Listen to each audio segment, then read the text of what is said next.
شہر کے قریب کسی گاؤں میں ایک کتا رہتا تھا جو صبح سویرے اپنی روزی کی تلاش میں گھر سے نکلتا اور شہر جا کر گوشت کی دکان کے سامنے پڑی ہڈیوں کو جمع کرتا اور گھر لا کر گھر والوں کے ساتھ بیٹھ کر کھایا کرتا تھا۔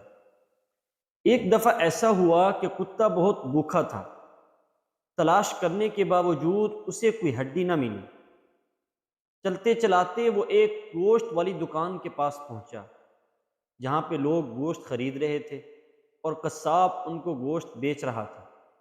تو وہ کتا آہستہ آہستہ آگے بڑھا اور دکان والے سے چھپ کر ہڈی چرائی اور بھاگنے لگا۔ قصاب نے جب اسے دیکھا تو اس کا پیچھا کیا۔ جب کتے نے دیکھا کہ قصاب پیچھے آ رہا ہے تو وہ تیز دوڑنے لگا، یہاں تک کہ دوڑتے دوڑتے قصاب سے نکل گیا، لیکن گھر پہنچنے کی بجائے وہ ایک نہر پر پہنچ گیا۔ کتے نے ہڈی اپنے منہ میں دبائی ہوئی تھی۔ اس نے نہر میں دیکھا کہ پانی میں ایک اور کتا ہے جس کے پاس ہڈی ہے۔ حقیقت میں اس کا اپنا عکس تھا۔ تو اس لالچی کتے کو یہ خیال آیا کہ کیوں نہ میں اس کتے سے بھی ایک ہڈی چھین لوں تو میرے پاس دو جمع ہو جائیں گے۔ تو اس نے وہ ہڈی چھیننے کے لیے جیسے ہی اپنا منہ کھولا تو اس کی اپنی ہڈی بھی پانی میں گر پڑی۔ اب اس نے دیکھا کہ پانی میں موجود کتے کے پاس ہڈی نہیں تھی۔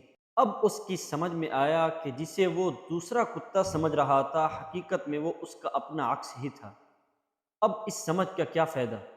لیکن اتنا تو سمجھ آ ہی گیا کہ لالچ بہت بری بلا ہے۔ جی معزز ناظرین، لالچ کا سب سے بڑا اور پہلا نقصان یہ ہوتا ہے کہ اپنے پاس موجود نعمت بھی چھین لی جاتی ہے۔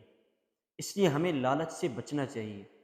کسی کے پاس کوئی نعمت ہے تو ہمیں اس کو للچائی ہوئی نظروں سے نہیں دیکھنا چاہیے، بلکہ جس نعمت پر اللہ نے ہمیں رکھا ہے اس پر اللہ کا شکر ادا کرنا چاہیے اور اللہ تعالیٰ سے اور نعمتوں کی دعائیں کرتے رہنا چاہیے۔